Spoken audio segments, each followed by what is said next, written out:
आज हम स्टार्ट करते हैं अपने क्वेश्चन फॉर शॉर्ट आंसर से। ये अनसॉल्व क्वेश्चन है, इनके आंसर आपको करने हैं और लॉजिकल आंसर्स होंगे इनके। स्टार्ट करने से पहले एक रिक्वेस्ट है आप सभी से, जो बच्चे इससे नॉलेज ले रहे हैं, देखिए हमारे परंपरा रही है कि भाई अगर आप किसी गुरु से ज्ञान लेते हैं तो उसको दक्षिणा देनी पड़ती है। तो फीस तो मैं आपसे लेता नहीं। आपको काम क्या करना है कि अगर आपको वीडियो अच्छा लगता है, चैनल में आपको लगता है कि कंटेंट है, तो आप चैनल को सब्सक्राइब करें, वीडियो अच्छा लगा तो लाइक भी करें, और अगर आपकी कोई सजेशन है या आपको कोई भी चीज़ अच्छी लग रही है तो उसको कमेंट में भी डालें। एंड लास्ट, अगर आपको लगता है कि ये यूज़फुल है और किसी दूसरे के काम भी आ सकता है तो उसे शेयर भी ज़रूर करें, क्योंकि आपके शेयर करने से ऐसा नहीं होगा कि दूसरे की नॉलेज में वृद्धि हो जाएगी और आपकी घट जाएगी। ऐसा कभी नहीं होता। ये ध्यान रखिए कि डायमंड को अगर आप बॉक्स में बंद करके रख दें, छुपा दें कि भाई नहीं मैं डायमंड है मेरे पास, मैं दिखाऊंगा नहीं किसी को, तो कभी ना कभी तो आप उस बॉक्स को खोलेंगे, और जब खोलेंगे तो उसमें रोशनी पड़ेगी और उसकी रोशनी से वो सबको दिख ही जाएगा। तो अगर आप में कोई काबिलियत है तो आपको कोई जो है ये सारी छोटी छोटी बातें जो हैं आपको पीछे नहीं छोड़ सकती। आप डेफिनेटली एक ना एक दिन उस चीज़ को अचीव कर लेंगे जो आप डिज़र्व करते हैं। ठीक है, तो इसलिए डायमंड की तरह बनिए, हीरे की तरह, कि आपको अगर कोई हाइड भी करना चाहे आपको तो वो हाइड ना कर सके, आप दुनिया में चमके। ठीक है, और डायमंड में चमक इसलिए आती है क्योंकि टोटल इंटरनल रिफ्लेक्शन होता है। रे ऑप्टिक्स में पढ़ेंगे। चलिए, ये फिज़िक्स से रिलेटेड बात थी। अब हम क्वेश्चन स्टार्ट करते हैं। क्वेश्चन ये है कि charge on a proton is plus 1.6 into 10⁻⁻19 coulomb and that on the electron is minus 1.6 into 10⁻⁻19 coulomb. Does it mean that the electron have a charge 3.2 into 10⁻⁻19 coulomb less than the charge of proton? तो question में ये कह रहा है कि अगर मैं एक नंबर सिस्टम बनाता हूँ, आप अच्छा आसानी से समझ पाएंगे बात को।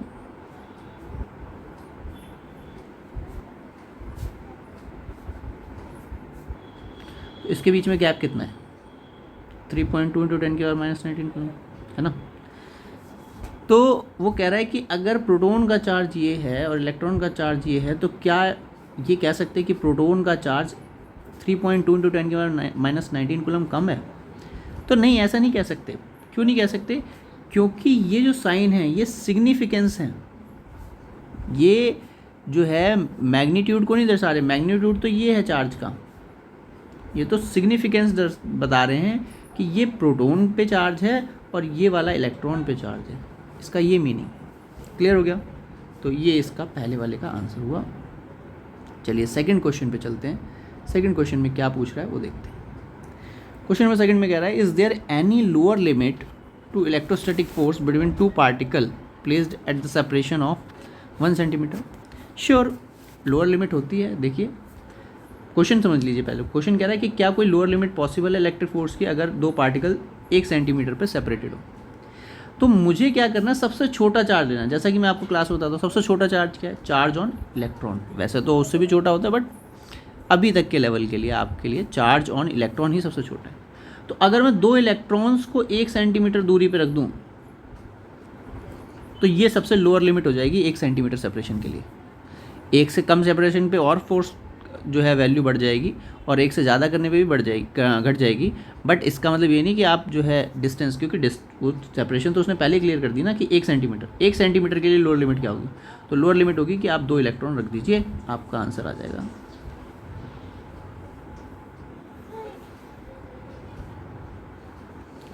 ठीक है, तो यस पॉसिबल है। ठीक है, अगर हम 2 इलेक्ट्रॉन को कंसीडर कर लें तो पॉसिबल है। Next question, consider 2 particles. 2 particle को कंसीडर करना है। Consider 2 particles A and B having the equal charges and placed at some distance. The particle A is slightly displaced towards B. Does the force on B increase as soon as the particle A is displaced? Does the force on a particle A increase as soon as it displaced? तो बिल्कुल दोनों ही cases में force बढ़ेगा। देखो ये A है, ये B है। कह रहा है अगर मैं मान लीजिए अभी इतनी दूरी पे ये मैं A को पास लेके जा रहा हूँ, ठीक है, the particle is slightly displace towards B, तो धीरे धीरे उसको डिस्प्लेस कर रहे हैं बी की तरफ। तो कह रहे हैं क्या बी पर फोर्स बढ़ेगा? डेफिनेटली, क्योंकि फोर्स क्या होता है के Q1 Q2 by R square. तो डिस्टेंस ऑब्वियस है कि कम हो रहा है, तो डिस्टेंस कम हो रहा है तो फोर्स बढ़ रहा होगा, बट इमीडिएटली नहीं बढ़ता। इस क्वेश्चन को पूछने का रीज़न क्या है? वो है कि इमीडिएटली नहीं बढ़ेगा, मतलब ऐसा नहीं कि आपने थोड़ा सा स्लाइड किया और तुरंत बढ़ गया, नहीं, एक टाइम लगेगा। कितना टाइम लगेगा? तो जो डिस्टेंस है डिवाइडेड बाय वेलोसिटी, इतना टाइम लगेगा इसको इंक्रीमेंट होने के लिए। क्लियर? इमीडिएट इफेक्ट नहीं आता है, it is a gradual effect उसका, और टाइम, क्योंकि स्पीड ऑफ लाइट बहुत फास्ट होती है और इलेक्ट्रिक फील्ड जो होती है वो स्पीड ऑफ लाइट से ही प्रोपोगेट करती है, इसलिए हमने यहाँ पे सी का वैल्यू यूज़ किया। क्योंकि कईयों के मन में आ सकता है कि सी क्यों यूज़ किया आपने, है ना, इतना टाइम क्यों लगेगा? तो ये जो डिस्टेंस है वो जो उसने डिस्प्लेस किया divided by speed of light, क्योंकि इलेक्ट्रिक फील्ड जो होती है वो स्पीड ऑफ लाइट से प्रोपोगेट करती है। आगे EM वेव के अंदर भी डिस्कस करेंगे हम इस बातों को। नेक्स्ट क्वेश्चन पे चलते हैं। अभी तक हमारे 3 क्वेश्चन कंप्लीट हो गए हैं। नेक्स्ट क्वेश्चन हमारा है, can a gravitational field be added vectorially to the electric field to get the total field? नहीं भाई, ऐसा नहीं कर सकते। क्यों? क्योंकि electric field and gravitational field are 2 different physical quantities. भाई ऐसा थोड़ी ना है कि मैं कहूँ कि आप जो है शेक बना दीजिए एक, ठीक है, तो मैंने बोला कि नहीं, मैंगो का और जो है चीकू का, 2 का मिक्स कर दो, तो यार ये तो फ्लेवर ही अजीब हो जाएगा ना। फ्रूट शेक बोला था, तो फ्रूट शेक का मतलब ये थोड़ी ना कि आप जो है सारे फ्रूट उसके अंदर मिक्स कर दोगे। भाई या तो मैंगो शेक पियोगे या बनाना शेक पियोगे, नहीं तो टेस्ट ही अजीब सा हो जाएगा उसका। तो ये वो वाली बात है कि फील्ड लिखा है तो इसका मतलब थोड़ी ना कि दोनों फील्ड ऐड कर देंगे। भाई फील्ड वर्ड लिखा हुआ है, वो ग्रेविटेशनल फील्ड है, वो फिजिकल क्वांटिटी अलग है। इलेक्ट्रिक फील्ड वो फिजिकल क्वांटिटी अलग है, एक चार्ज की प्रॉपर्टी, एक मास की प्रॉपर्टी, तो ये नहीं हो सकता। ठीक है, तो क्या हम ऐड कर सकते हैं? नहीं ऐड कर सकते। नेक्स्ट क्वेश्चन पे चलते हैं। Why does the phonograph record attract the dust particle just after it cleaning? तो देखिए, जब आप फोनोग्राफ समझते हैं, फोनोग्राफ आपने देखा होगा, एक बड़ी सी CD सी रखी होती है और उसके ऊपर एक जो है ऐसे पिन क्लिप करते हैं गाना सुनने के लिए, तो उसमें से एक बगल में भोंपू लगा होता है, उसमें आवाज़ आ रही होती है ना, मेलोडी, पुरानी पिक्चरों में दिखाते थे। तो ये जो होता है इसको आप जनरली क्या, तो जब फोनोग्राफ को रब करते तो होता क्या है, देखो आपने रब किया तो उसमें फ्रिक्शन की वजह से जो चार्ज है वो ट्रांसफर होना शुरू हो जाएगा, मतलब वो इलेक्ट्रोस्टैटिकली चार्ज हो जाएगा। फोनोग्राफ क्या हो जाएगा? इलेक्ट्रोस्टैटिकली चार्ज हो जाएगा, इलेक्ट्रोस्टैटिकली चार्ज हो जाएगा। अब जब इलेक्ट्रोस्टैटिकली चार्ज हो जाएगा तो जो डस्ट पार्टिकल हैं हवा में उड़ रहे हैं उनमें इंडक्शन फिनोमिना हो जाएगा। इंडक्शन फिनोमिना की वजह से वो अपने आप को अट्रैक्टेड फील करेंगे, मतलब अट्रैक्शन फील करेंगे किसके ऊपर? फोनोग्राफ के डिस्क के ऊपर। इसलिए वो जो है हम जैसे ही उसे क्लीन करते हैं वो डस्ट पार्टिकल को अट्रैक्ट कर लेता है। क्लियर होगी बात? तो यहाँ 2 मेथड है, एक तो क्लीनिंग करने की वजह से, फ्रिक्शन की वजह से आपने चार्ज जनरेट किया, फिर जो डस्ट पार्टिकल थे उनमें इंडक्शन फिनोमिना की वजह से चार्ज जनरेट हुआ और वो अट्रैक्शन फील कर रहे थे। तो ये बहुत ही सुंदर क्वेश्चन कंप्लीट हो गया। Does the force on the charge due to the another charge depend on the charge present nearby? कह रहा है does the force due to another charge depend on the charge present nearby, मतलब जैसे समझने की कोशिश करिए कि जैसे 2 चार्जेस हैं और यहाँ पे मैं और चार्जेस रख दूँ, ये Q1 है, ये Q2 है, ये Q3 है, Q4 है, Q5 है, Q6 है। तो कह रहा है मान लो Q1 Q2 पे जो फोर्स लग रहा है, इलेक्ट्रोस्टैटिक फोर्स है, वो क्या इन पे भी डिपेंड कर रहा है? नहीं। मैं हमेशा बताता हूँ आपको क्लास में कि Coulomb's law defined only the force, electrostatic force between 2 charges. वो 2 चार्जेस के बीच में ही फोर्स बता सकता है आपको कि कितना लग रहा है। अगर आपको इसके ऊपर नेट फोर्स कैलकुलेट करना है कि इसका इफेक्ट कितना आ रहा है, तो प्रिंसिपल ऑफ सुपरपोजिशन का इस्तेमाल करके आप जो है सॉल्व कर सकते हैं। पर ये केवल 2 ही चार्जेस के बीच में था। तो does the force on a charge due to another charge depend on the charge present nearby? तो आंसर है no, clear cut no. Clear? चलिए नेक्स्ट क्वेश्चन पे चलते हैं।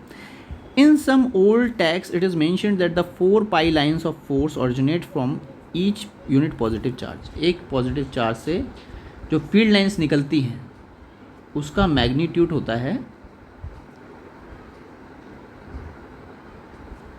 4 pi. Comment on the statement in the view of the fact that the 4 pi is not a integer number. बिल्कुल सही बात है। ओल्ड टेक्स्ट में ये माना गया कि भाई जो फील्ड लाइंस निकलती हैं उनका वैल्यू होता है 4 पाई एक पॉजिटिव चार्ज से। ऐसा इसलिए क्योंकि अगर आप एक गॉसियन सरफेस ड्रॉ करते हैं यहाँ पे, तो इस स्फीयर का सॉलिड एंगल जो बनेगा वो बनेगा 4 पाई। ठीक है, तो अगर 4 पाई सॉलिड एंगल है तो इसका मतलब कितनी फील्ड लाइंस निकली, तो 4 पाई फील्ड लाइंस निकली इसमें। ऐसा मानते थे पहले, पर ऐसा नहीं होता। नंबर ऑफ़ फील्ड लाइंस तो कॉन्टीन्यूस होती हैं, ठीक है, डिस्क्रीट नहीं होती, तो वो कितनी भी निकल सकती, कॉन्टीन्यूस फील्ड लाइंस निकलती हैं इसमें से। ठीक है, तो 4 पाई का कोई लॉजिक नहीं है ये स्टेटमेंट जो है, क्योंकि वो इंटीजर नंबर नहीं है। ठीक है, इस बात को ध्यान में रखते हुए एक्सप्लेन करना था। ठीक है, तो क्लियर हो गया आपको कि 4 पाई का क्या लॉजिक है। 4 पाई इसलिए कह रहे हैं क्योंकि अभी आपने गॉस लॉ नहीं पढ़ा, तो आप और अच्छे से गॉस लॉ में समझ पाएंगे इसको कि भाई ये रीज़न मैंने क्यों दिया। ठीक है, चलिए नेक्स्ट जो है क्वेश्चन पे चलते हैं। Can 2 equipotential surface cut each other? नहीं, कभी 2 इक्विपोटेंशियल सरफेस भी एक दूसरे को कट नहीं कर सकते हैं। ठीक है, क्योंकि अगर वो कट करेंगे, मान लीजिए एक इक्विपोटेंशियल सरफेस मेरा ये है और एक इक्विपोटेंशियल सरफेस के परपेंडिकुलर होती है इलेक्ट्रिक फील्ड, और एक इक्विपोटेंशियल सरफेस मान लीजिए ये है, तो इसके ये परपेंडिकुलर हो गई, तो एक ही पॉइंट पे खड़े होने पर केवल एक डायरेक्शन में जो इलेक्ट्रिक फील्ड हो सकती है पॉसिबल। ठीक है, तो जो टेंजेंट होगा उस पॉइंट पे वही डायरेक्शन ऑफ इलेक्ट्रिक फील्ड होगी, तो ऐसा पॉसिबल ही नहीं हो पाएगा। तो कभी भी 2 इक्विपोटेंशियल सरफेस एक दूसरे को कट नहीं कर सकते। ये वैसा ही है जैसे 10th क्लास में आपने पढ़ा था कि 2 मैग्नेटिक फील्ड लाइंस एक दूसरे को कट नहीं कर सकती। क्यों नहीं कर सकती? क्योंकि कंपास निडल एक ही डायरेक्शन एक बार में, उसकी जो टेंजेंट होती है वो कंपास निडल इंडिकेट करती है, तो एक बार में एक ही डायरेक्शन इंडिकेट कर सकती है, 2 डायरेक्शन कैसे इंडिकेट करेगी, है ना? तो ये पॉसिबल नहीं है। If a charge is placed at the rest in the electric field, will its path be along a line of force? कह रहा है अगर एक पार्टिकल रेस्ट पे रखा है इलेक्ट्रिक फील्ड लाइन में, तो उसका पाथ जो होगा along the line of force होगा। बिल्कुल सही बात है। अगर चाहे वो पॉजिटिव चार्ज हो चाहे वो नेगेटिव, रहेगा वो इलेक्ट्रिक फील्ड की लाइन में ही, मतलब वो ऐसे ही चलेगा, या तो इधर चलेगा या फिर अगर नेगेटिव है तो इधर चलेगा। Discuss the situation when the line of force are straight and when they are curved. तो स्ट्रेट कब होगी? तो भाई अगर ऐसी स्ट्रेट इलेक्ट्रिक फील्ड है तो आप चार्ज रखेंगे तो स्ट्रेट होगी, पर अगर मान लीजिए एक पॉजिटिव एक नेगेटिव चार्ज रखा हुआ है और ऐसे करके कर्व्ड इलेक्ट्रिक फील्ड बन रही है, इस केस में अगर आप इस चार्ज को रखेंगे तो वो इस तरफ फोर्स एक्सपीरियंस करेगा, पर फोर्स हमेशा टेंजेंट के अलॉन्ग ही रहेगा। इसमें क्या होगा, इसमें थ्रू आउट द प्रोसेस एक ही डायरेक्शन रहेगी। इसमें क्या होगा कि ये जो टेंजेंट पॉइंट है, ठीक है, ये पॉइंट जो है जो टेंजेंट इंडिकेट कर रहा है इसकी, ये चेंज होता रहेगा। ठीक है, तो जो लोकल टेंजेंट बनेगी वहाँ की, उसके अलॉन्ग वो चलेगा। ठीक है, तो वही सिचुएशन आपको एक्सप्लेन करनी थी कि यहाँ पे लोकल टेंजेंट के अलॉन्ग चलेगा और यहाँ पे टेंजेंट के अलॉन्ग चलेगा।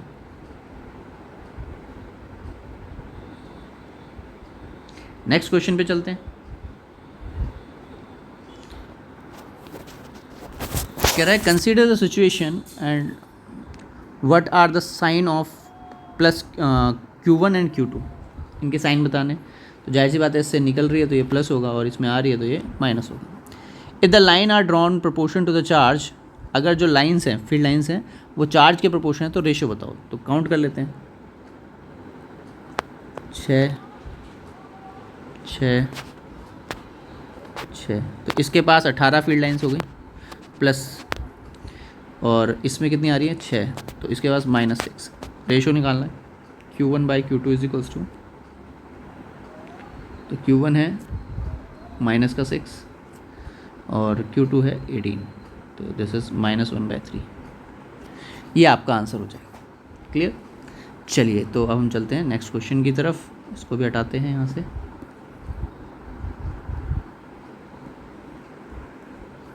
नेक्स्ट क्वेश्चन क्या है? A point charge is taken from a point A two point B in an electric field. ठीक है, does the work done by the electric field depend on the path of the charge? नहीं, क्योंकि electrostatic force एक conservative force है, तो इसलिए आपका जो वर्डन होगा वो केवल इनिशियल एंड फाइनल पोजीशन पर डिपेंड करेगा। ये आप इसका रीज़न दे सकते हैं। Next question, It is said that the separation between two charges forming the electric dipole should be small compared to what? कह रहा है कि ये कहा जाता है कि जो डायपोल का सेपरेशन है वो छोटा होता है बहुत, ठीक है, दो चार्जेस के बीच, पर छोटा किसके कंपैरिजन में? तो छोटा जिस पॉइंट पे आप इलेक्ट्रिक फील्ड निकाल रहे हैं उसके कंपैरिजन में, ठीक है, comparison with the point where we find out the electric field due to the dipole, ठीक है, तो ये इसका आंसर हो जाएगा। Next, number of electron in the insulator is same order as the number of electron in the conductor, ठीक है, कोई दिक्कत नहीं है। What is then the basic difference between the conductor and insulator? Basic difference क्या होगा? Simple सी बात है, कंडक्टर में वो इलेक्ट्रॉन फ्री हैं, इंसुलेटर में बाउंडेड है, बस यही डिफरेंस है कि इसमें बाउंडेड है उसमें फ्री है। बाकी दोनों में देखो, कंडक्टर भी न्यूट्रल होता है, इंसुलेटर भी न्यूट्रल होता है। ऐसा नहीं है कि कंडक्टर को आप छुएंगे आपको करंट लग जाएगा, भाई कंडक्टर को छूने पे करंट नहीं लगता। जब कंडक्टर किसी पोटेंशियल डिफरेंस से कनेक्ट किया जाता है तो उसमें करंट फ्लो करने की वजह से करंट लगता है, ठीक है ना, तो ये चीज़ ध्यान रखिएगा। नेक्स्ट क्वेश्चन, लास्ट क्वेश्चन है ये। When a charged comb is brought near a piece of paper, it is attract the piece of paper, that's the paper become charge when the comb is brought near. देखो, paper charge नहीं होगा, पहली बात, paper नहीं charge होता। होता क्या है कि जैसे ही आप कॉम को ले जाएंगे इसके सामने तो कॉम चार्ज होता है, तो कॉम के चार्ज होने की वजह से पेपर का पोलराइजेशन होता है। पेपर चार्ज नहीं होगा, पेपर का पोलराइजेशन होगा। यहाँ माइनस आ जाएंगे अट्रैक्शन की वजह से और यहाँ प्लस आ जाएंगे, जिसकी वजह से ये इसको अट्रैक्ट कर लेगा। ये इंडक्शन फिनोमिना की वजह से हो रहा है, ठीक है। इंडक्शन के चलते ये जो इंसुलेटर है ये चार्ज में, इसमें शिफ्टिंग हो गई है, इसको बोलते हैं पोलराइजेशन, ना कि चार्ज होना। बॉडी को चार्ज होना मतलब कि इसमें से या तो प्लस प्लस रह जाना या माइनस माइनस। अभी तो ये न्यूट्रल ही है ना, शिफ्टिंग ही तो ये इसकी चार्ज की है ना। तो अगर ये पहले भी न्यूट्रल था तो अभी भी न्यूट्रल ही है, तो चार्ज नहीं हुआ है, ये इस बात का ध्यान रखेंगे, ये चार्ज नहीं हुआ है, बट इसमें पोलराइजेशन हुआ है, जिसकी वजह से जो है ये एक चार्ज सेपरेट हो गया, नेगेटिव चार्ज पॉजिटिव सेपरेट हो गए, और फिर जो है ये एक दूसरे को अट्रैक्ट कर रहे हैं। क्लियर हो गया? तो ये 14 नंबर क्वेश्चन भी हमारा कंप्लीट हो गया। इस तरीके से हमने ये वाला सेक्शन कंप्लीट किया है। नेक्स्ट वीडियो के अंदर हम ऑब्जेक्टिव 1 को ट्रीट करेंगे। अगर आपको वीडियो अच्छा लगा हो तो प्लीज़ चैनल को शेयर करिएगा और सब्सक्राइब भी करिएगा, ठीक है, और नेक्स्ट वीडियो के लिए बने रहिएगा, अदरवाइज़ आपको नोटिफिकेशन डिले होकर के मिलता है।